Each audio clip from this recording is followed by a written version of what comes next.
పండగ పూట కూడా మీ చిల్లర రాజకీయాలు అయితే మానుకోలేదు. చూశారు, ఐవీఆర్ కాల్స్ పెట్టి అది కూడా వెంకటేశ్వర స్వామితోటి మీరు ఆటలాడుతున్నటువంటి తీరు చూస్తే చిచ్చి అనిపిస్తుంది. ఇప్పుడున్న టీటీడీ చైర్మన్ చెత్తకొండ అన్నారు, ఆయన్నేమనరా? ఆయన్నేం మాట్లాడరా? గోపురం మీదకి తాగుబోతోళ్ళు అందరూ ఊరేగుతున్నారు, అది తప్పు కాదా? మీ హయాంలోనే ప్రసాదాన్ని భ్రష్టు పట్టించింది మీరే, ఆ పవిత్రతని తీసేయాలని ప్రయత్నించింది మీరే.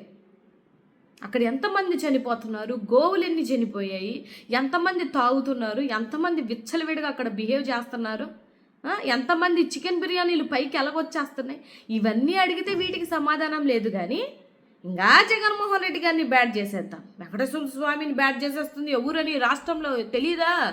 ఎంతమంది భక్తుల్ని చంపుని పొట్టన పెట్టుకున్న పాపం మీది కదా, ఈ కూటమి ప్రభుత్వంది కదా. ఎందుకంటే ఈ సంక్రాంతికి మీరు తీసుకొచ్చినటువంటి కేసినో పెట్టేసి ఎంట్రీయే ₹1,00,000 అంట కదా, ఎక్కడి నుంచో అమ్మాయిల్ని తీసుకొచ్చారంట కదా. చాలా బాగా జరుగుతుంది కుటుంబీ ప్రభుత్వంలో, మంచి ప్రభుత్వం. వీటన్నిటిని ఎక్కడ అడిగి కడుగుతారని చెప్పేసి ఐవీఆర్ కాల్స్ పెట్టి సిగ్గుండాలి. జనాలకి ఏదన్నా చెయ్యండి, అంతేగాని ఇలాంటి చిల్లర రాజకీయాలు ఇక మీదటనన్నా మానుకుంటారు. లేదంటే ప్రజలే మీకు సమాధానం చెప్పే రోజు అతి త్వరలో ఉంది. కాబట్టి కాస్త మీరు చేస్తున్నటువంటి ఈ పేకాటలు, ఈ క్యాసినోలు, ఈ మందుబాబులు పాపం విచ్చలవిడిగా డబ్బు పోగొట్టుకునేవాడు అంతా డబ్బు పోగొట్టుకుంటూనే ఉన్నాడు. ప్రజల బతుకుల్ని రోడ్డు మీదకి రాగినటువంటి మీ బతుకులు త్వరలో రోడ్డు మీద పడతాయని గుర్తుంచుకుంటారని, ఇలాంటి చిల్లర పనులు ఆపుతారని ఈ సందర్భంగా కోరుకుంటున్నాను.